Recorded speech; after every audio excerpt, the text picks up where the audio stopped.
Maná, maná. Maná, maná. Cara, brigadão, viu, por ter aceitado aí. Que isso, eu que agradeço aí pelo convite. Eu gosto do seu conteúdo, vejo que o pessoal do design do produto gosta muito também. Tenho alunos meus que acompanham direto o seu podcast aí. Ah, então, que legal. é excelente. Que bom, que bom. A gente não sabe até onde atinge até descobrir. Exatamente. Eu tenho podcast também, mas é bem limitado, né? Como você Ah, vai é? ver. Chama Projetos de Mestre. Tem alunos do treinamento, né? Então, tanto engenheiros de produto que já trabalham na área, quanto quem está formando, quanto também design do produto, né? Então, toda essa galera. Olá, meu nome é Huck Janelli, sou professor universitário, design de produto, sócio criativo da Atom Studios, youtuber e podcaster. E hoje a gente está aqui com o cara muito especial. Ele fez a abertura do filme De Volta para o Futuro. Não sei se vocês conhecem o Alan Silvestre. Tô brincando. Alan Rodrigues é engenheiro mecânico e mestre em engenharia mecânica na área de materiais pela Universidade Estadual de Maringá. Trabalha na indústria desde 2011 com projeto de produto e ferramental, polímeros de engenharia e moldagem por injeção. Em 2020 foi palestrante convidado no segundo EngiMatCon, Congresso de Engenharia de Materiais, e na segunda CEMAT, da UFRB, Semana de Engenharia de Materiais. Em 2021 foi um dos organizadores e palestrantes da primeira edição do Plastic Academy. Hoje atua com consultoria em desenvolvimento de produto, projeto de ferramentas e instrutor de projetistas, designers de produto e engenheiros de todo o Brasil e profissionais da Argentina e de Portugal. E, cara, ele tem um trabalho muito bacana, muito legal que a gente viu, né? Que a Atom aqui viu ele fazendo aí nas internet, falando sobre engenharia e importância, ensinando algumas coisas dentro da área. E como a gente sempre fala aqui, design, e principalmente design de produto, ele é multifacetado e você tem que aprender a ouvir, entender, trabalhar com vários setores, várias áreas. Era muito importante a gente ter o primeiro engenheiro de formação. Eu trabalho bastante com engenharia, mas não sou engenheiro de formação. Trabalho com produção, mas não sou. Falo com engenheiros, mas não sou. E aqui a gente tem um engenheiro que fala com os designers, né? E, finalmente, né? Porque design é chato pra cacete, seus filhos da mãe. Design é chato quando quer ser chato, engenheiro é chato quando quer ser chato. Daqui a gente trouxe ele aceitou participar. Obrigado, Alan Rodrigues. Muito obrigado pela sua participação, cara. Fala, Huck. Obrigado mesmo pelo convite. Eu que agradeço aí. Como eu falei, tem muitos alunos já que assistem seu podcast, que são designers e gostam bastante aí, sempre comenta comigo, manda às vezes até... assiste isso aqui, essa entrevista aqui que ele fez, tal, e eu vejo quando é mais da minha área, assim, né, a parte de polímeros e tudo mais. Pô, então, aos alunos do Alan, obrigado por ouvirem, obrigado. E agora vocês vão ouvir o mestre, agora vocês vão ouvir o cara de verdade desse podcast. Então, você comentou ali dessa questão, né, da gente, designer, ter que falar com o engenheiro ter que falar com o designer. Eu acho que a gente estuda tanto, desde o ensino médio, eu sempre falo isso, no ensino médio a gente estuda química separado de física, separado de matemática, de português, e na prática é tudo junto. Então não importa se você é designer, se você é engenheiro, no fim das contas, você vai ter que ter um pouquinho da mentalidade dos dois. Claro, cada um na sua área específica. Por exemplo, né, a gente pensa às vezes, o designer não sai da faculdade, é formado, preparado para mexer com produção, tem que sofrer prática para aprender.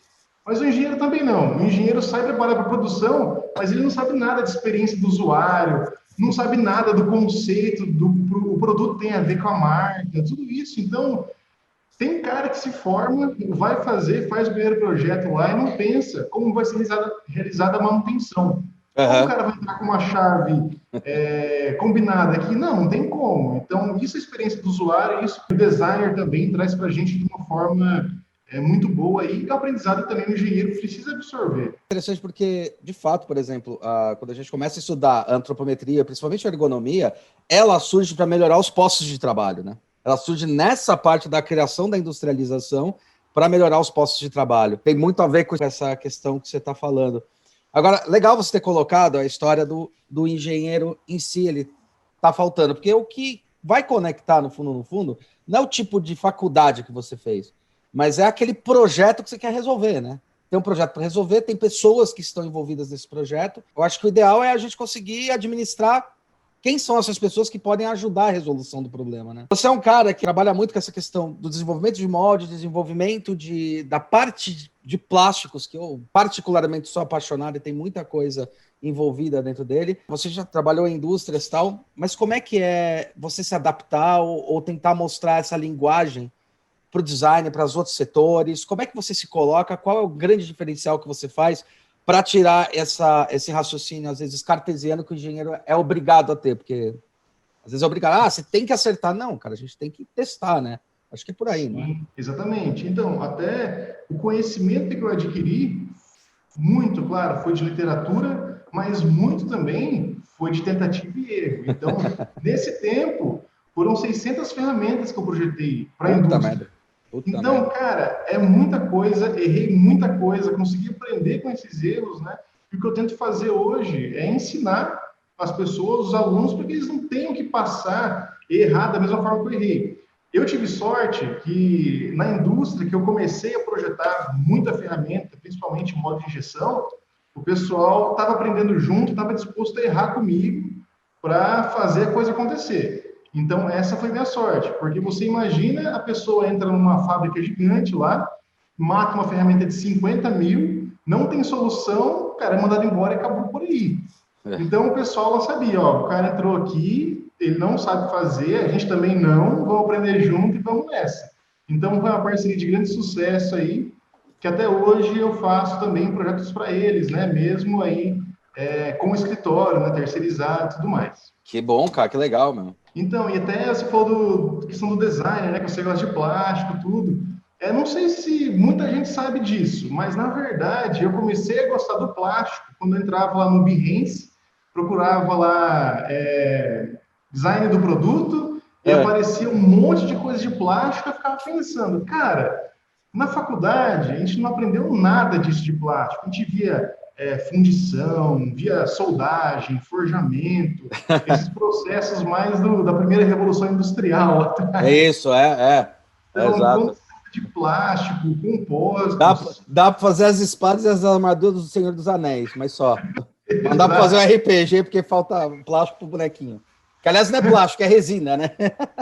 Isso, exatamente. Então, falta muito esse conhecimento. A galera sai do mercado cru e não sabe. Hoje, grande parte das coisas, produtos, utensílios que a gente usa no dia a dia é plástico, é polímero, é compósito. O futuro, na verdade, são os compósitos, né? Os compósitos de grafeno e tudo isso. Então, o cara sai da faculdade cru, sem saber nada, sem saber nem que existe, como que é o molde, quais são as complexidades daquilo, e chegar no mercado assim realmente leva um susto. E eu quero prever esse susto da galera, né? Então, até no meu Instagram, eu reforço muito isso, por mais que eu tenha trabalhado com vários tipos de ferramentas, né? Eu resolvi focar no polímero, no plástico, por causa disso.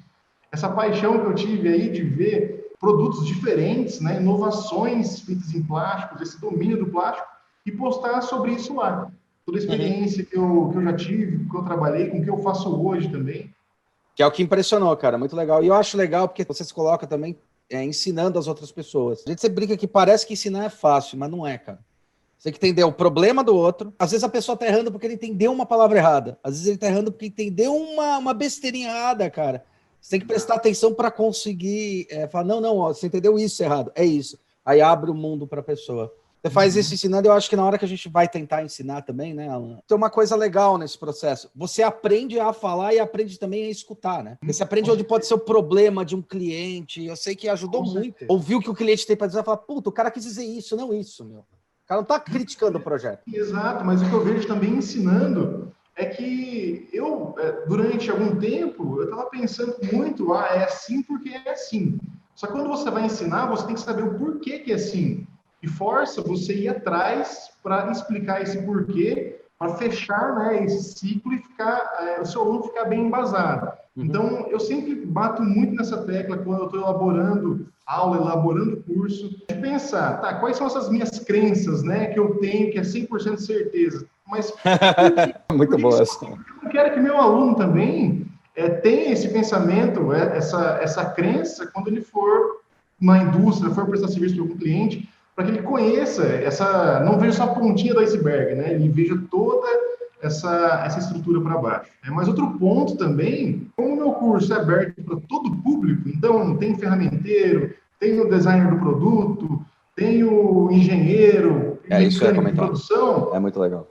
Eu tenho que procurar uma linguagem que seja simples para todo mundo, seja prática para todo mundo. Então não adianta eu falar palavras complexas para o pessoal falar, nossa, ele realmente sabe o conteúdo.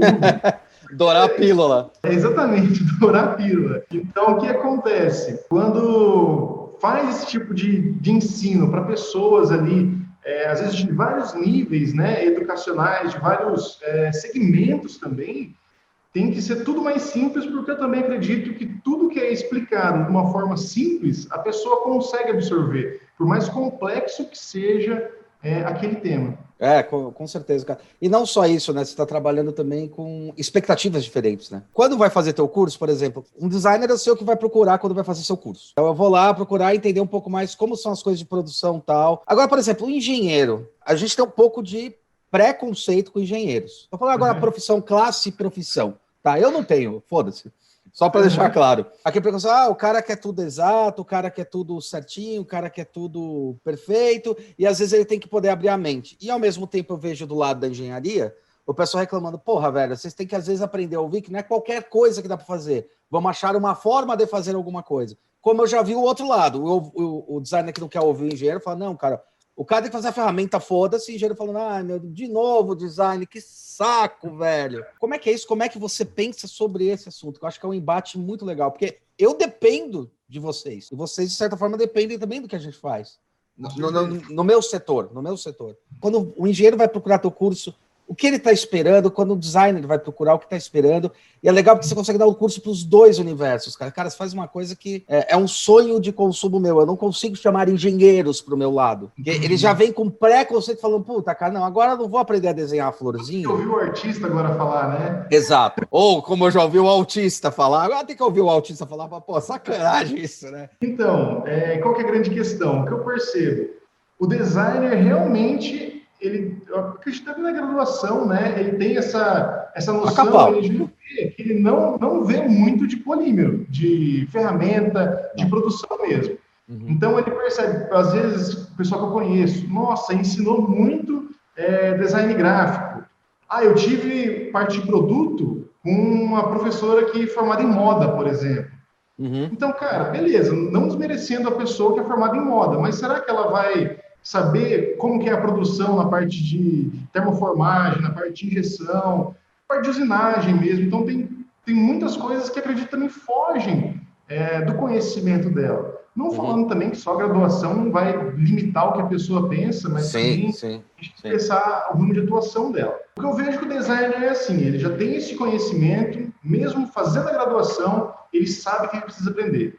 O engenheiro é o seguinte, ele chega lá, chega para trabalhar, chega na fábrica e fala, putz, não sei nada de plástico, sei desenhar, às vezes num CAD, num CAD 3D, qualquer que seja ele, aí bate aquele problema, putz, não sei fazer, sou engenheiro, sei mecânica dos fluidos, sei termodinâmica, mas como que isso é na prática para esse processo produtivo? Na verdade, eu nem conheço, né? Eu estudei na faculdade, vi lá curvas de aço, pontos hiperrotetóides do aço, quando passa de aço para ficar fundido. Só que aí chega em matriz polimérica, por exemplo, em compostas de matriz polimérica, ou polímeros mesmo, né? As cadeias. Fala, cara, química orgânica não manjo nada, tchau, deixa quieto. Então, nossa, que doideira, cara. É um grande problema. Engenheiro pega quando a água bate na bunda mesmo. Eu acho que todo mundo, cara, quando a água bate na bunda. Você falou um negócio que é interessante sobre materiais. Nossa, desculpa, cara, bizarro. Realmente o que você falou é bizarro. Você ter uma pessoa de uma área que é moda, dando aula de materiais que, assim, desculpa, a única coisa que ela pode ensinar mesmo, a não ser que ela saiba, mas pelo jeito não, a única coisa que pode ensinar é como é o processo de produção da roupa, que daí a pessoa manja pra cacete. Mas só isso. Mas uma coisa que a gente percebe, Alan, agora mudou um pouco, ainda bem. Quando eu entrei na faculdade, uma galerinha ainda falava assim, o pessoal que tinha entrado na faculdade assim, por que você veio fazer design? Porque eu sei desenhar. Foda-se. Tipo, daí. Hoje já pelo menos tá nessa história que a gente sempre fala, design não é desenho, é projeto. Traduz a palavra, pelo amor de Deus, que é projeto. Né? Mas o que eu vejo muito que acontece, eu acho que engenharia também é legal, nesse setor, você comentar se ocorre, até tem aula, você até ensina, você até vai atrás. Mas, naquele momento, o aluno ele não está ligando, porque aquilo não está impactando para ele. O que está impactando, e essa é a crítica que às vezes eu faço a algumas universidades, aliás, na universidade, alguns pontos de cursos, tá? Que assim, talvez o professor, ele exija somente, porque ele é um teórico, ele até dá na prática, mas ele é mais teoria, ele tem que exigir aquela teoria, ele exige que o aluno se explique melhor do que se desenvolva melhor em produto. Então, tá, qual que é o material? Porque a gente fala assim, qual que é a ergonomia, qual o tamanho, qual coisa. Tá, mas qual material, qual método de produção? Não é o método de produção se vai ser injeção ou não. Como vai ser produzido esse negócio? Dá para produzir? Você foi falar com o engenheiro para ver se produziu ou não? Eu exijo isso nas minhas aulas porque é meio padrão meu, é automático meu. Eu vejo que também tem um pouco do lúdico do design, aquela coisa, o designer ele cria fumando maconha, o que não é, porque uma das coisas mais difíceis de ensinar para um designer é você desenha para pessoas, você pega esse desenho, entende a necessidade, entende por que o cara vai usar, me dá um gráfico mostrando esse negócio, que a gente faz gráfico, faz análise, gráfico, pesquisa, fala, tá aqui, é essa quantidade, isso daqui, é assim que a gente tem que fazer o projeto, para poder fazer o projeto. A gente tem essa dificuldade. E eu acho que também pode ser um pouco disso. Na faculdade, eles ouvem, mas não escutam. Entendeu? Porque a gente fala sobre materiais, mas o cara tá nem aí. Né? Pelo ouvido, tá pelo outro. E às vezes é visual, porque você vai... Quer ver? Experiências próprias que aconteceram comigo. Eu dou aula de processos, às vezes eu chego, mostro uma coisa, eu falo sobre processo. E falo, galera, vocês têm que saber até aqui. Tá? Vocês têm que saber que existe ângulo de saída, vocês têm que tentar fazer isso, vocês têm que saber tal coisa. Mas tem que saber que um projeto ele não morre no momento que você terminou de desenhar e nem no momento que você botou no 3D. O projeto não é o desenho, não é o modelo, né? Não é o modelo. Ali é o começo de intencionalidade da resolução. Né? Então você tem que ter pessoas, você tem que conversar com pessoas, com engenheiros e tal. Mas uma coisa que eu senti engraçada, eu já vi eu falando sobre uma matéria, aí a gente vai visitar, sei lá, o show de fábrica das Casas Bahia, sabe? Que a gente foi, é o da Marabras, acho que era da Marabras, que é bem legal o sistema. Aliás, o sistema é bem besta, assim, super pequenininho e tal, não tem nenhum segredo. Nossa, ele sai, cara, eu não sabia que era assim. Eu falei, porra, cara, a gente explicou 1000 vezes. A gente fala bastante sobre design aqui, mas então, na engenharia, quais que são os preconceitos que entram e quando ele sai, igual o design às vezes sai achando que ele vai mudar o mundo com o design. Aí na engenharia, o que você acha que pega? Então, o grande preconceito é o seguinte, você precisa saber de matemática, mas não necessariamente você precisa ser o bam, fazer as contas de cabeça, divisão com 3 dígitos, 4 dígitos na cabeça. Cara, esquece isso. Você tem que saber... uma HP, né? Claro, você tem que ter... A calculadora você vai ter, né? Você vai ter a disposição lá. Mas, na verdade, você vai ter que saber a lógica matemática e saber como você vai lidar com os seus problemas. Uhum. E acredito que a lógica matemática, bem como a maioria do curso de engenharia, é muito mais conhecimento quantitativo, vamos pensar em palavras e conceitos, do que mesmo a parte de contas e cálculos. Uhum. Porque se você for colocar todo o seu conhecimento, por exemplo, só em cálculos, você é o cara bom da matemática, cara, o Excel já te superou faz tempo. A simulação em software já te superou faz tempo. Você tem que saber o conceito, por exemplo, de matrizes que o software lá de elementos finitos vai usar para calcular e saber delimitar as condições de contorno, em vez de saber fazer as continhas com log, com exponencial ali e se virar, sabe? Então, é mais os conceitos que você tem que absorver do que a conta mesmo. Então, a galera tem que saber fazer conta, tem que saber fazer conta. Não, você tem que gostar minimamente de fazer conta, porque tem muita conta no curso, mas isso não vai definir você como profissional de forma alguma. Tanto que foi muito normal, né, o engenheiro ele ser chamado para, às vezes, trabalhar num banco, alguma coisa, por causa dessa capacidade e facilidade com os números, né, com a lógica, né, com a lógica numérica, né.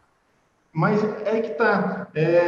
Eu me formei, eu fiz a faculdade focando em fazer projetos, então eu sabia o que eu queria. Porque se eu fosse pensar em fazer a faculdade para sair e mexer com um banco, eu teria feito, sei lá, contabilidade. Eu acho. 5 anos sofrido demais, que você luta para tirar 6 nas provas, então é extremamente complicado, ainda mais para quem trabalha ainda, né? Sim. Mas o que eu vejo, você falou da questão dos professores, desse ensino mais acadêmico e teórico, né? O que eu vejo, principalmente, essa é uma baita de uma crítica também. Estou criticando bastante hoje aqui. Não, mas é isso, cara. Aqui é pra gente conversar, tá batendo papo. Ensino, sim, estadual, que foi onde me formei, né, na UEM aqui. A ideia deles é muito em formar professores, formar profissionais da academia. Sim. Mas quantos por cento daquela turma, 1%, 2% talvez, vai se formar, vai querer seguir carreira acadêmica, com mestrado, doutorado, e aí sim ser admitido numa faculdade. Então, um incentivo para empreendedorismo, um incentivo para ir atrás de projetos, para ter esse ambiente dentro da empresa, dentro da indústria, cara, é mínimo, é mínimo. Então, é muito assim, não, você tem que saber fazer conta, você tem que saber resolver as equações diferenciais, então tem que saber cálculo 1, tem que saber cálculo 2, resolver integral na mão. Cara, para que isso? Não, você não vai usar na prática isso, a não ser que você seja o cara que vai desenvolver um modelo matemático, mas para isso eu sinceramente pediria a ajuda ali de um matemático, um doutor matemático. Perfeito. Eu acho que você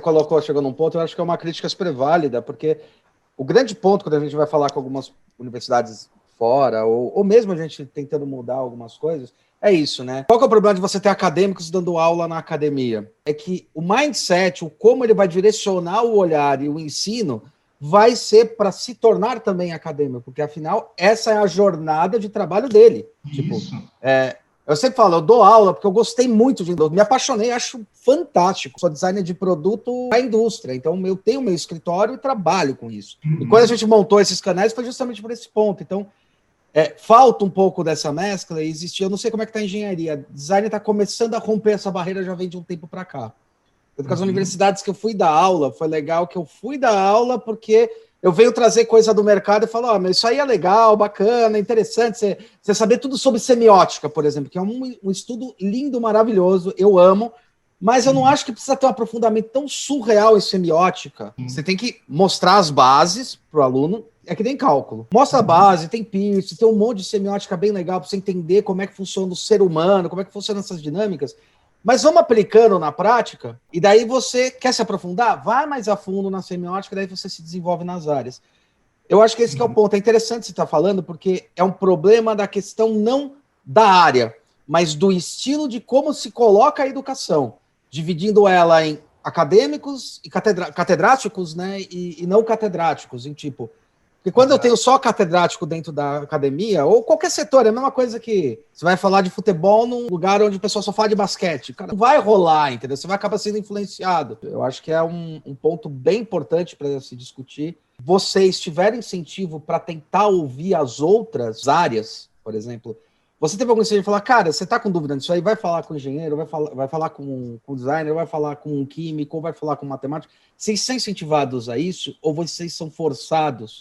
Não, cara, você tem que saber. Como é que funciona? Porque a gente sofreu dos dois jeitos. Sim, então, eu senti que era muito assim. Você tem que saber. Por exemplo, você tem que saber a parte de cálculo, você tem que saber. Quando a gente teve aula de polímeros, a gente teve aula na parte química do polímero, mas não conheço muito engenheiro mecânico que vai fazer formulação de resina, formulação de termoplástico.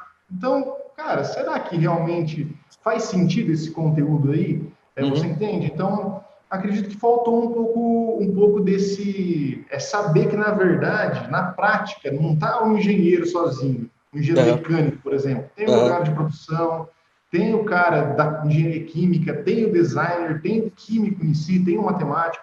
O que eu pude perceber melhor durante a graduação, isso, foi na empresa Júnior que eu participei. Lá na empresa Júnior Novatec, aqui de Maringá, da UEM, então lá era engenharia mecânica e no ano que eu estava lá também ficou mecânica e elétrica. Então ali a gente já teve noção, tem muita coisa de automação que a gente não faz porque a gente não tem conhecimento dessa área. Mas a galera de elétrica estuda isso, né? Então, por que não alinhar os dois e oferecer essas soluções completas, né? Nas áreas. Então, foi aí que deu esse estalo, né? E lá dentro da empresa Júnior, chamava o pessoal da empresa Júnior de psicologia para fazer o processo seletivo. Que irado! Então, quer dizer que não é só a gente que tem que se virar, tem que saber fazer. Tem que ter o apoio de outras pessoas que estudaram para isso, né? E não é nem porque tem que ter apoio, porque tem que ter, é porque na verdade as coisas elas exigem, né? Você, a gente tá tentando mudar isso, mas falar, cara, tá com dúvida, mas o importante não é saber, tem o telefone de quem sabe.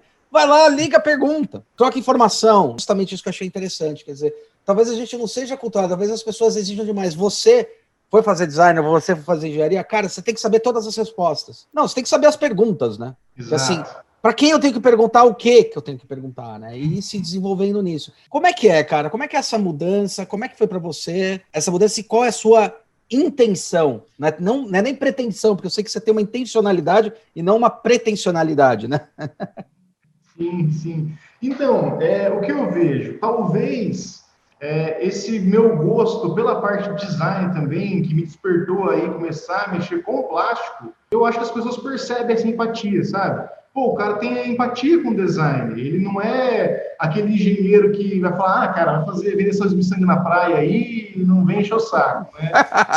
Que eu acho que tem tudo a ver isso. Então, sei que esses dois caminhos, a pessoa se interessa pela parte de engenharia e vê que o professor, que é engenheiro, se interessa pela parte de design, mesmo eu não sabendo, não tenho conhecimento tão aprofundado assim na área, mas sabendo da importância, fazendo os projetos já direcionados para essa área, buscando ajuda quando for o caso. Então, acredito que isso abre muitas portas para as pessoas também ouvirem o que você tem a falar. É o principal fator, assim, para conseguir ter gente de diversas áreas. Por exemplo, até ferramenteiro, né? É um cara fundamental, cara. Que é um cara fundamental. Exato. Trabalhei muito tempo na ferramentaria, fazendo projetos, né, para a ferramentaria em si. Então, ali a gente tinha contato com o ferramenteiro, a gente sabe o que o ferramenteiro prefere. E o ferramenteiro não gosta de fazer molde redondo. Como é que vai polir esse negócio? Não, puta merda, demora muito. Não, o pior do molde redondo ainda é você zerar no centro de usinagem. Então é verdade. Lá no redondo, cara, é muito difícil. Então o cara vai olhar e falar, meu, molde redondo, por que você fez isso? Então, eu já sei que molde redondo não vale a pena. Eu sei que o cara prefere, às vezes, fazer um processo na fresa ferramenteira em vez de jogar para o centro de usinagem. Então, tudo isso é muito importante, sabe? Então, vou falar para o cara fazer uma nervura no centro de usinagem, por exemplo, nervura de 1 milímetro. Que fresa que ele vai poder usar para fazer essa nervura de 1 milímetro? É tudo em polegada, não tem 1 milímetro. Exato. Não, e outra ainda, qual a profundidade? Qual vai ser a vibração? O cara vai falar, essa fresa vai vibrar demais essa profundidade, não vai ter como usinar. Então, se eu não tivesse essa vivência ali na área, eu também não teria conhecimento nenhum e meu projeto ficaria fora da especificação. Porque em lugar nenhum na faculdade ele fala para você, por exemplo, que uma fresa de 2, 4 milímetros, quando está em 100 milímetros de profundidade ali, se você conseguir uma fresa desse tamanho, né, ela vai vibrar pra caramba, você não vai ter precisão. O efeito de balanço dela, né, a vibração dela, né. Exato, começa a vibrar e começa a fazer um acabamento terrível que para molde de injeção pode acabar agarrando ali nas paredes.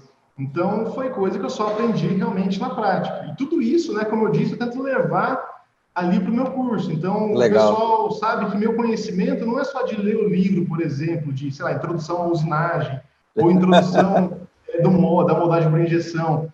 Então, tem tudo a ver com o que eu vivenciei e com as coisas que eu acho importante de ter esse conhecimento para começar. Então, eu sempre penso muito assim, cara, quando eu comecei a mexer com plástico, por exemplo, o que eu deveria saber, o que eu gostaria que me ensinassem, que não sabia naquela época. Então, eu vou atrás desse conteúdo, resumo ele e coloco lá e ensino para o meu aluno também, porque aquilo lá realmente foi importante para mim, com certeza também vai ser importante para ele. Porque é interessante até para alguns designers ouvirem, né? Eu acho super importante tudo isso que você está falando, porque é um dos pontos que a gente discutia muito, por exemplo, em projeto, e daí era uma coisa que, sei lá, eu acho que meu irmão é engenheiro mecânico, então, talvez tenha sido isso, meu pai é engenheiro também, era engenheiro, né? Então, eu acabei pegando, assim, uma preocupação do tipo, tá, legal, você está discutindo o fillet, né, da sua peça, a curvinha da sua peça, e a gente fazendo chocolate, inclusive, para Dengo, foi bem legal, com os caras lá que fazem joalheria. Aumenta o fillet, diminui, e cara, a gente tá dando um zoom, era uma barrinha de 20 gramas, a gente tá dando um zoom desse tamanho, isso aconteceu comigo também, em outros lugares, no próprio No Design.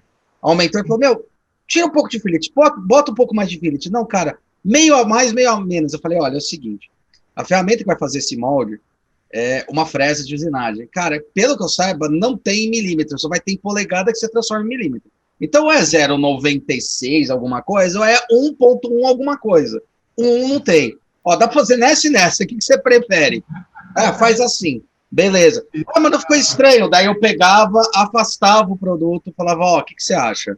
Beleza. Ao mesmo tempo que eu sou super a favor quando o cara fala, meu, tá vendo essa curva que você desenhou aqui em cima? Eu quero ela mais fluida, mais... é que eles não falam acelerado. É assim, né? Uma coisa que eu aprendi no mercado foi assim, o que o designer chama de fluido, né? O engenheiro é o acelerado, sabe? Foi? A derivada da função. Agora, isso foi importante para conseguir projetar. Obviamente, eu não sei todas as coisas, mas eu sei onde os gaps podem pegar. Só que para qualquer projeto que a gente venha fazer, o design ele é exigido demais. Você vai me falar também o que na engenharia é exigido demais. A gente é exigido demais, acertar é exigido demais. Você tem que criar com o nada e fazer uma coisa inovadora, mesmo que eu, empresa, não queira investir numa coisa inovadora. Tanto que um negócio que mais pega é assim, tá bom, você vai querer fazer inovação? Quero. Você está pagando para fazer? Tô. Beleza, o molde vai sair mais caro. Não, eu tenho um ferramenteiro que faz, cara, você não pode fazer o molde no ferramenteiro? Não porque o ferramenteiro é ruim, é porque ele não vai conseguir fazer aquela espécie de molde. Então você tem que mudar até a fábrica de produção ou comprar uma nova máquina, porque a sua injetora não dá qualidade para fazer aquilo, ou ela não é possível fazer naquela precisão. Para a gente pega muito assim, a exigência de ter que ser inovador e daí começa a pegar as histórias. Mas, não, bicho, eu tenho que investir no ferramental novo, então não vale a pena. O que você acha que pega no lado da engenharia que é exigido e, na verdade, na prática, não, legal, mas, veja bem, estou falando das empresas, dos negócios, né? Falando de negócios. O que eu vejo, Hulk, é o seguinte, na graduação, né? Na graduação, o que eu vejo é que você tem que fazer conta para tudo. Você vai fazer uma chapinha lá, você tem que fazer conta. Tem que ver quanto vai suportar, qual vai ser o coeficiente de segurança. Antes de cagasse em 4,5, né? Exatamente. Então, cara, essa ideia de você ter que fazer conta para tudo. Se você for ter que fazer conta para tudo, você vai demorar, sei lá, 5 anos para terminar um projeto. E a resposta vai ser 42. É verdade, resposta do universo. É melhor você, na indústria no geral, né? Às vezes é melhor você fazer esse projeto em uma semana em vez de 5 anos e gastar, por exemplo, R$2 a mais que a matéria-prima. Uhum. Então, R$2 a mais para um lote de 100 peças, será que vai fazer diferença nesses 5 anos de projeto que eu teria que fazer todos esses cálculos? Uhum. Cara, não vai. Então, às vezes, claro, tem coisas que tem que calcular. Por exemplo, trabalhar com estrutura metálica.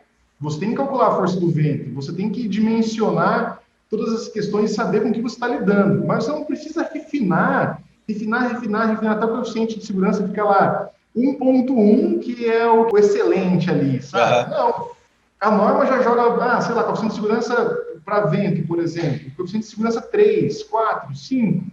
Cara, nem que fica 6, deixa ficar 6, você não precisa refinar mais do que isso, sabe? Uhum. Então, acho que esse é o grande conceito que a gente tem que acertar nas vírgulas, né?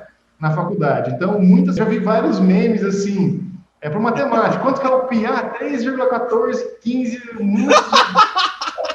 Quanto que é o pi para engenheiro? 5. Não dá, você não precisa ficar perdendo tempo pensando em conta, pensando nos numerozinhos, nos decimais ali. Você vai comprar um motor, você vai comprar um motor de 1,23, 25, 92 cavalos. Você vai lá e compra um motor de 2, 3 CV e pronto, acabou o problema, né? Sim. Interessante, né?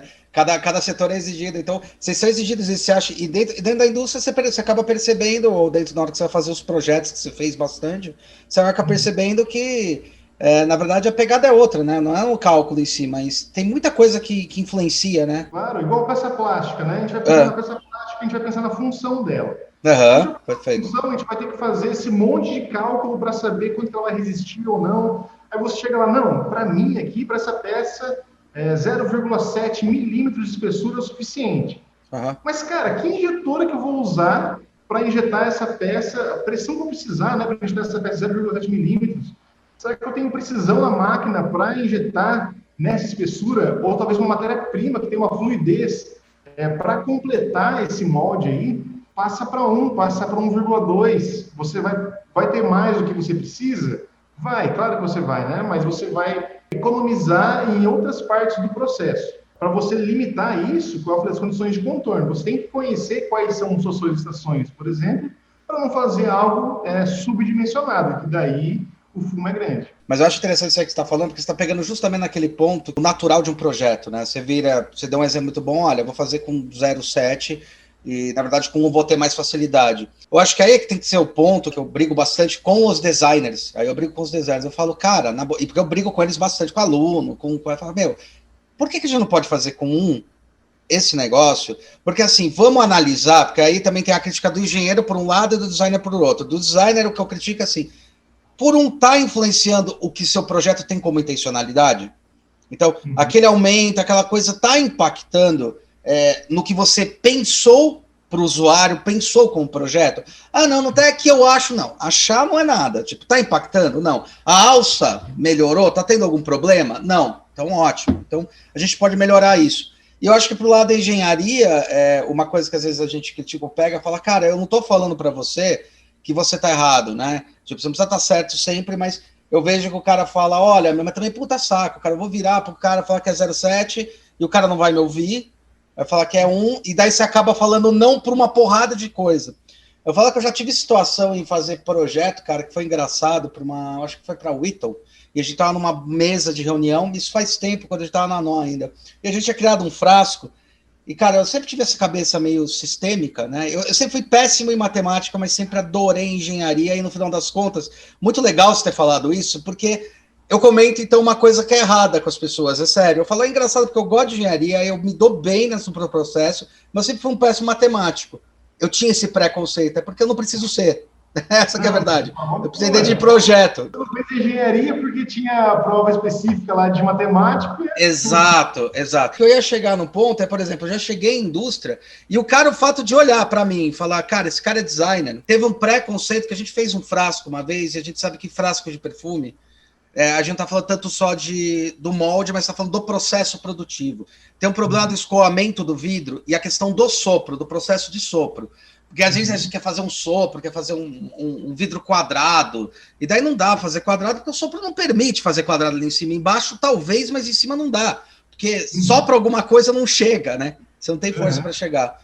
E daí a gente pensou num frasco quadrado e a gente pensou numa solução. E a solução que a gente tinha feito era deitar o molde, fazer ele no 45 graus para o sopro entrar. E ele chegou e mandou para os caras esse produto, né? E daí o cara virava assim para mim e falava, cara, não dá para fazer. Impossível. Eu falei, pô, mas a gente pensou em tudo, refaz. Aí voltou pro escritório, eu olhava e falava, cara, mas tá certo, eu fiz, aí volta, eu falei, cara, não dá pra fazer, isso aqui não dá, vai ter problema de execução, de projeto. Eu falei, puta, cara, eu pensei em tudo isso. Meu, eu tinha aí 6 anos de mercado, 5 anos. Eu falei, não, eu tô fazendo alguma burrada. Vamos numa reunião, aí o cara no dia na minha frente, não, então, cara, não, legal, olha, deixa eu falar um negócio pra você. Eu falei, claro. Cara, sua forma tá muito bonita, tá muito legal, achei super incrível. Eu falei, ih, o cara tá adorando a pílula, né? Ele vai descer o cacete. Mas não dá para produzir, cara, sabe? A questão de... Eu falei, já sei, a questão de ângulo, sopro, não pode produzir quadrado em cima. E foi falando, ele, então, e ainda o bico tá deslocado, como é que eu vou fazer? Eu falei, então, cara, o bico tá deslocado porque eu pensei em fazer o molde, o fechamento a 45 graus. Tá nesse ponto. Aí ele olhou e falou... mas aí dá. Eu falei, graças a Deus. Cara, mas eu já passei por isso, viu? Como eu trabalho bastante com molde de injeção, então é comum a gente ter gavetas, por exemplo, um tipo de tração um pouquinho mais complexa ali. 2 casos. Teve uma vez que eu fiz uma ferramenta, um modelo de fundição, na verdade é um macho, para um modelo de fundição em areia verde. Tá. E aí eu fiz uma gaveta, que era a forma que eu encontrei de fazer aquela peça de uma forma que não geraria rebarbas naquele ponto. Legal. Então, fiz essa forma com gaveta, mas para explicar para o operador lá da moldagem do macho o que era uma gaveta e como ele ia trabalhar, para ele não puxar antes, nem puxar depois, puxar, depois abrir. Cara, foi trabalhoso, viu? Então, tive que fazer um videozinho, desenho, assim funciona e tal. Aí teve outro caso também, que para uma ferramenta também, moldagem por injeção, mas daí é reação interna, em PU. Que eu fiz um molde da forma que o designer pediu, então eu só dei uma otimizada ali na questão dos cantos, dos raios, para tornar a usinagem mais fácil. Mas ainda assim a peça ficou super complexa, eu tive que usar esses recursos aí para poder fazer um molde que fosse barato, né? E fosse possível também de fazer extração. Sim. Mas o pessoal lá que fazia esse processamento não tinha conhecimento desse sistema de extração por gaveta e tirar um, depois abrir o molde. Então eu tive que a sequência, né? Que tem uma sequência. Porque não é. Às vezes a pessoa está acostumada àquele molde. Abrir são duas partes, tiro aqui, Dois acabou. tacelos, sai dali, sai daqui, acabou. Pois é. Aí eu inventei de colocar ímã também para segurar os postiços. Aí eu Caralho, que legal. Nossa, então eu pego essa parte de pensar também no operador, sabe? O operador vai colocar aqui, vou colocar um ímã, porque senão como que ele vai fazer para grudar esses postiços e virar de ponta cabeça, por exemplo. Então com o ímã ali já resolve o problema. Só que como o cara não tem tanto... Expertise. Isso, expertise, experiência mesmo naquilo, também não é obrigado a saber. Mas eu acho que é muito importante a pessoa também ser receptiva para esse tipo de novas ideias aí que podem surgir. Às vezes uma inovação, que é uma inovação para uma área, não é uma inovação para outra área. Por exemplo... boa, bem colocado. Molde de injeção, gaveta, cara, gaveta é quase sempre tem que usar, né? Condição sine qua non, né, quase. Exato, quando não tem gaveta, você até comemora, fala, putz, não tem gaveta, aí. Mas você traz isso para outras áreas que não têm conhecimento desses recursos, então acaba sendo novidade nessa área, né? Sempre que é novidade é uma inovação, sempre que é uma inovação você tem uma curva de aprendizado, né? Isso que eu falo para muita empresa. Cara, tem uma curva de aprendizado, você, por exemplo, a gente vai fazer otimização de produção, que é uma coisa que você deve ter trabalhado. É um negócio bem complexo, porque você olha como o cara trabalha, melhora a qualidade dele, né? Melhora a otimização, até ver, puta, esse produto se for feito de tal maneira, vai melhorar a montagem, vai melhorar a quantidade de insumo, então vamos fazer. Os caras falam, você vai sentir que os seus funcionários vão reclamar durante ali uns 15 dias. Porque é óbvio, algo que é novo, por mais que seja mais eficiente, ele é mais doloroso porque ele não está no padrão, mas a gente está melhorando processos, tá? Então, tenha claro isso, daí a gente sentava, falava com os operadores, conversava justamente por causa disso. Porque também é essa coisa, assim, quero inovar, mas eu quero inovar fazendo a mesma coisa, o que de fato é impossível. Mas falou assim, para molde, gaveta é condição sine qua non, você tem um negócio em molde que eu achei... Nossa, a primeira vez que eu ouvi falar nisso, eu falei, caralho, agora entendi que legal, que são as áreas de escape de gás, né? Os dutos de escape de gás. Por isso que tinha aquelas peças que queimavam ou mal formavam em relação às peças que... E daí, cara, a primeira vez que eu vi isso, eu falei, caramba, assim, era tão óbvio. Eu falei, é verdade, pra onde que vai a porra do gás que tá aí dentro, né? Tem que criar antes, né? Animal. Boa, né? Eu acho que tem assim. Do mesmo lado para engenharia, que é isso que eu ia te perguntar, que é o seguinte, a impressão que eu tive, eu peguei muito pouco. Você do lado de engenharia, eu acho que teve mais cases para estudar do que eu nesse setor. Que uma das melhores coisas que aconteceu ao mesmo tempo, a pior, para mim foi a melhor. Foi que, hoje em dia, você não precisa mais fazer o desenho técnico, mas você tem que fazer o projeto da peça técnica. Então, eu enchia, por exemplo, na faculdade, o que eu critico, às vezes, algumas coisas da academia. Que assim, vamos ensinar a fazer desenho técnico. Eu falei, galera, perder tempo fazendo linha dupla, linha tripla, desenho técnico, não precisa. Eu preciso ensinar esse cara, que esse cara vai modelar num software, só que aquele modelo tem que ser um modelo técnico. Eu tenho que já pensar as extrações, todos os conjuntos. É muito legal. Você não precisa mais fazer desenho técnico do jeito clássico. Até porque você está fazendo modelo técnico, mas aí você assumiu a responsabilidade. Porque você está fazendo modelo técnico, você está jogando para a sua bunda, e aí isso é ótimo. Como é que você vai fazer essa extração, fluidez e coisas, e vai conversar com pessoas. Você acha que esse fato da passagem do CAN, dessa diferenciação do CAN, porque antes o cara, eu vi 1, 2 vezes o cara botando o papel na parede com o desenho, né? Porque às vezes você pegava um ferramenteiro que era mais, entre aspas, de fundo de quintal, né? Quando a gente fala fundo de quintal, menorzinho. Eu não sei se a maioria sabe, mas ferramentaria e produção são 2 setores totalmente diferentes. Você tem uma empresa que só trabalha com ferramentaria. Para quem é gráfico, eu vou falar assim, birô e impressão, entendeu? Tem o birô e a impressão. Então tem um cara especialista em ferramenta e um cara em produção. Quando você tem uma fábrica que tem um ferramenteiro, porra, mas geralmente não faz qualquer ferramenta, faz poucas. Mas aí eu lembro que ele olhava no papel e ficava medindo, transferindo, fazendo a transferência dos dados. Hoje em dia você faz com o bloco. Em suma, estou comentando isso até para quem está ouvindo entender um pouco do que universo que eu vou perguntar para você. Melhorou, isso ou piorou mais nessa condição quando o designer ele começou a entregar esses arquivos ou as pessoas começaram a entregar esses arquivos em 3D? O que você sente? Você que fez muito molde, pegou muito arquivo disso e teve que fazer teste e análise dessas coisas. Então, são 2 pontos aí. Desce a lenha, que tem que descer. Quando o designer é bom, melhora muito, porque você tem uma tarefa a menos aí que ajuda muito, utiliza o processo aí do desenho do molde, da preparação da produção ali. Mas quando o designer não sabe o que está fazendo, cara, é um trampo, porque você recebe aquele arquivo, por exemplo, sei lá, para sólido, né, no formato padrão ali de sólido. Para você mudar a raia naquele negócio, mudar ângulo de saída, aí é melhor desenhar de novo. Não, cara, joga o desenho fora, pega as medidas de referência, desenha de novo da forma certa. Então, nessa parte, eu acredito que piora, se o cara não sabe o que está fazendo. Mas agora é o seguinte, igual você falou, é muito bom trabalhar já com esse modelo 3D mesmo, com esse projeto para manufatura mesmo, porque hoje, impressão 3D, por exemplo, você importa lá dentro sólido, né, o arquivo de superfícies, né, faz impressão.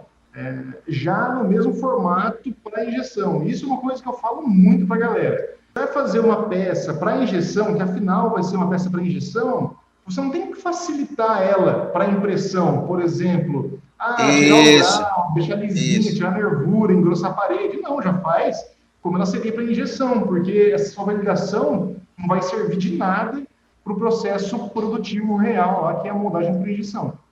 Tem que encarar a impressão 3D como se fosse um método de produção desse jeito, que faz sobre sobreposição, injetando plástico, né, ou extrusando o plástico em cima do coisa, porque ele vai extrusando e desenhando, né, e vai fazendo por camadas.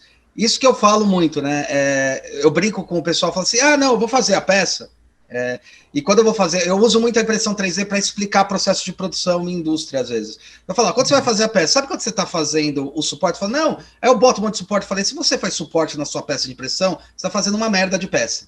Ponto. Porque assim, suporte não é bom, galera. Suporte não é bom. Divide, porque o processo eu sempre falo que o processo é que nem, assim, para ficar mais poético, né? É grow, né? Ele vai crescendo, ele vai subindo, né? Eu sempre ensino a fazer as peças sem suporte. Fala, puta, mas é trampo. Falei, tá vendo esse trampo? Lá na injeção é a mesma coisa. Eu tenho que entender como eu tenho que fazer as coisas, e aqui eu dou um exemplo de como é o processo de produção, para jogar para lá e falar, lá tem as mesmas condições. Se você está fazendo um projeto de injeção, você projeta a peça para injeção e não para impressão. Você falou um negócio muito importante, tá? Porque eu não estou projetando para achar que é para ficar bonitinho. Eu estou projetando para entender. A mesma coisa quando a gente vai falar sobre render. Insistem muito em fazer render no 3D, aí exigem do design, você tem que fazer um puta... Não tem que fazer um puta render. Usa a porra do Keyshot, porque você não é pago para fazer render. Quando você for pago para fazer render, você usa o Ray Tracing, usa o Maxwell, e daí você faz essa porra. Você não está sendo pago. Eu falo, você quer fazer um render bom? Entenda qual vai ser o método de produção, com método de produção tipo vidro. Não adianta você botar vidro, você tem que entender que vidro tem espessura, porque o material vai refletir de um jeito diferente. Se você entender o processo de produção e fizer a modelagem do seu vidro como um vidro na hora que você vai tirar o render, vai ficar mais próximo. Se você entender que você está fazendo um negócio com chapa dobrada, depois você bota um fillet pequeno, e você sabe que chapa não dá para ter um fillet pequeno, que tem um coeficiente K, porque você estudou isso, é só estudar na hora de modelar, não precisa... Já que você está fazendo modelagem, estou modelando plástico. Plástico permite eu fazer esse escoamento? Permite. Olha que legal que são peças plásticas. Daí, na hora que você vai tirar o render, é aí que o material vai funcionar bem. Porque você está fazendo como a luz se comporta naquele volume, naquele tipo de material, como ele é modelado, né? Eu acho que isso são coisas que fazem parte do processo, né? Justamente isso daí que você está falando, né? Sim, com certeza. É a mesma coisa, por exemplo, né? Tem um tubo lá, o tubo ele é trifilado, por exemplo. Então, você vai fazer estrias na direção que ele é trifilado, por exemplo, no render, né? Para também dar a entender como ele foi fabricado. Agora, você não sabe como que é feito um tubo. Você coloca lá essas estrias, esses riscos, essas marcas, radialmente, né? Vamos seguindo o diâmetro dele. Uhum. Então, cara, não é assim. O tubo, na real, não é dessa forma também, né? O tubo ele é extrusado, tem a costurinha dele lá e tal. Então, é tudo isso, realmente. Porque a gente está mais acostumado a ver aquele material daquela forma. A gente funciona desse jeito, né? Então, você traz aquele material, por exemplo, Pega uma peça que seria uma peça de alumínio fundido, né? Ela é toda cheia de grãos ali, grão da areia e tudo mais. Aí o cara vai lá e coloca alumínio polido, assim, aquele negócio que brilha e reflete. Qual que é a rugosidade? Não, a rugosidade tá zero aqui. Igual espelho, né? Impossível, né? Bem isso. É. O cara faz usinada, legal, bacana, cara. Qual o tamanho do bloco que você vai perder nisso, né? Nossa, pois é, bem isso. A matéria-prima ali. E você falou de suporte, impressão 3D, achei bem legal, até lembrei, tem um seguidor lá meu que criou uma camiseta assim, suportes são insuportáveis. Muito bom. É legal a impressão 3D, gosto muito também de usar para esses fins didáticos, né? Porque é uma coisa que as pessoas podem ter acesso de uma forma simples. Sim. Não é uma máquina que você pode ir no escritório, você não precisa de um galpão para isso. E ali você vê real dificuldade, não é como você comentou. Por exemplo, terminei a peça, tenho que tirar o suporte, sei lá, eu tenho que lixar. Então perceba que também quando a gente chega na indústria, tem processos que vão precisar de acabamento posterior. Exato. A torneira, né? Quando você faz fundição, você tem que fazer o polimento, porra, o que mais precisa? Exato. E ali, por exemplo, tem o maçalote, no caso da fundição. Você tem o respiro, você tem que cortar aquilo lá, tirar. Então, vai ter rebarba, que você vai ter que rebarbar também. É a mesma coisa na moldagem por injeção, né? Às vezes você tem um canal frio ali, não foi feito, por exemplo, com uma injeção submarina, então você tem que quebrar aquele canal depois, que é aquela entrada em leque, por exemplo, e conseguir separar o produto, e ele não vai ficar com o acabamento perfeito. Naquele ponto de injeção, por exemplo, vai ter a marca da injeção, vai ter a marca da linha de solda. Extrator, que é isso aí. Exato.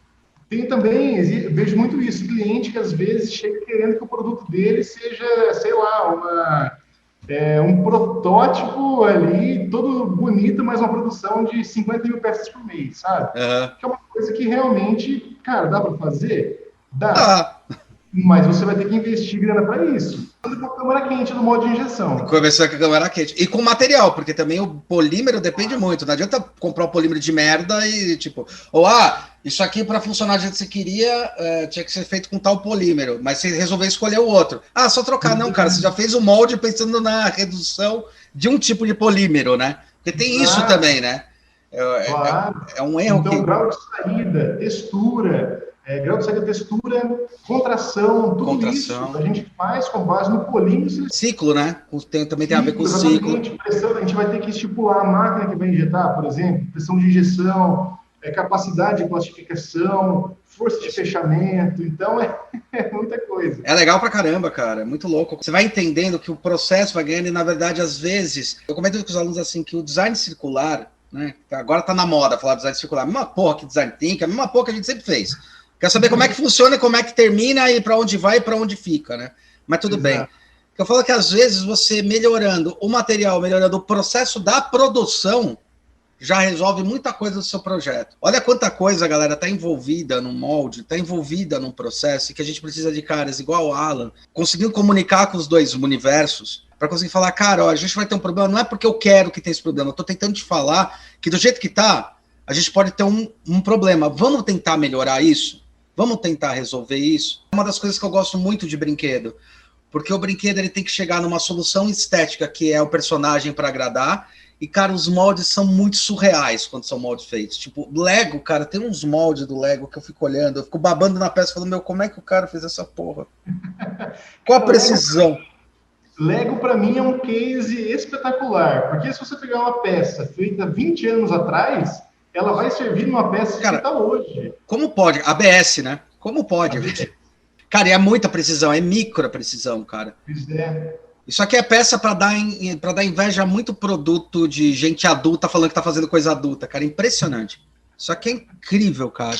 Não só a precisão, a qualidade. O que me assusta no Lego é a qualidade de cor.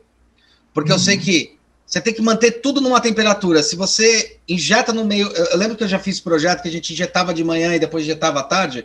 A cor era diferente. Cara, você bota uma cor dessa perto de uma cor de 10 anos atrás... Tirando a condição de que ela sofreu algumas oxidações ou da luz, né? Uma decoração UV, Isso. tá igual. Você vira a peça de ponta cabeça não tem luz, você fala, cara, como é que ele mantém essa porra dessa cor? Se eu já tive um projeto que eu injetei de manhã, tava uma cor, à tarde tava de outra, cara. Porra, é insano, né? A temperatura do molde influencia muito. Temperatura do molde. Até na opacidade dela. Por mais que o seu molde seja polido, se ele tá mais quente, ele vai apresentar um aspecto diferente dele mais frio, por exemplo. Então, imagina, o controle também, câmara quente, controle, provavelmente o Lego também tem um controle da temperatura do molde.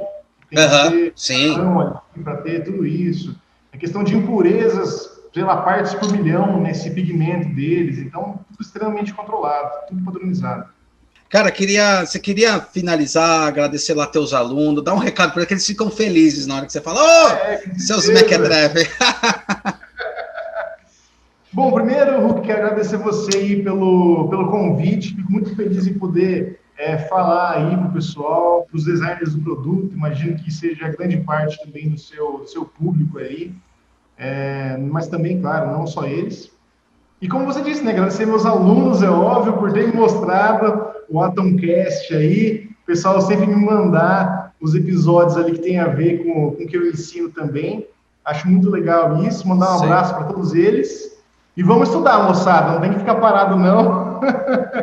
Vamos fazer o negócio botar para frente aí.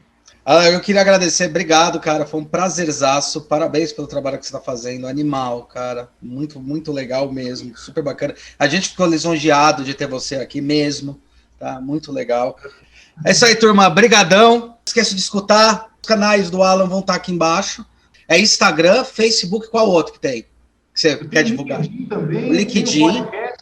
Então, o podcast que eu não sabia, olha só. E olha que eu ouço podcast pra cacete. Tem outra que a gente sabe, que a gente está começando agora. Eu, Rafael Bastos, que é designer do produto. A gente está fazendo, chama Projected. Então, seria conversas entre designer e engenheiro a respeito de temas polêmicos aí. Porra, foda. Essa foi foda. Você tem que bater palma do caralho. Parabéns, cara. Porra. A gente briga um pouquinho lá, mas é normal, tá? Não, é normal, pô, é pra isso que serve, caramba, né? Mandar um abraço pro Rafael também, que provavelmente vai ouvir o episódio também. É isso aí, Rafa. Desce cacete pra ele não achar que tem tanta razão assim. Maná.